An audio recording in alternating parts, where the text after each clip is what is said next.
বিশ্ব রাজনীতির মঞ্চে এখন তুরস্ক আর নীরব দর্শক হয়ে থাকছে না। প্রেসিডেন্ট এরদোয়ান স্পষ্ট জানিয়ে দিয়েছেন সময় এখন পাল্টে গেছে। এরদোয়ান বললেন আজকের তুরস্ক শক্তিশালী ও কার্যকরী। এই দেশ এখন কেবল নিজের জনগণের জন্য নয়, বরং বিশ্বের নিপীড়িত ও বঞ্চিত মানুষের জন্য একটি আশার প্রতীক হয়ে উঠেছে। মোহাম্মদ কাসিম বলেন, 28 ফেব্রুয়ারি 2017 সালের স্বপ্নে আমি দেখি যে তুর্কির প্রেসিডেন্ট এরদোগান খুব বড় একটি জনসভায় ভাষণ দিচ্ছিলেন। তিনি একটি শক্তিশালী ভাষণ দেন এবং খারাপ বাহিনীর বড় কিছু ব্যক্তিরা এসব দেখে রাগান্বিত হন। তারা বলেন যে এই লোকটা বিপজ্জনক, এইসব ক্ষমতা পাওয়ার পর সে যে কোনো কিছু করতে পারবে এবং তার পরিকল্পনাও বিপজ্জনক, এবং সে যদি অটোমান সাম্রাজ্য পেয়ে যায় তবে এটা আরও বেশি বিপজ্জনক হবে। অন্য ব্যক্তিটি বলেন যে তাকে যে কোন মূল্যে থামাতে হবে।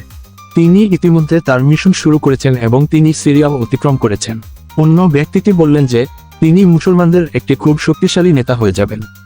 যাই হোক না কেন, এই ক্ষমতা পাওয়া থেকে তাকে আমাদের থামাতেই হবে, অন্যথায় সমস্যা আমাদের জন্য তৈরি করা হবে এবং আমাদের মাসুরির জন্য একটি পথ প্রস্তুত করা হবে। তখন আমি পিছনে ফিরে দেখলাম শেষ নবী হযরত মুহাম্মদ সাল্লাল্লাহু আলাইহি ওয়াসাল্লাম চরম দুশ্চিন্তার মধ্যে আছেন। এই জন্য আমার মনে হয়েছিল খুব শীঘ্রই ভয়ঙ্কর কিছু ঘটবে। বিস্তারিত জানতে ভিজিট করুন muhammadkasimBangla.com।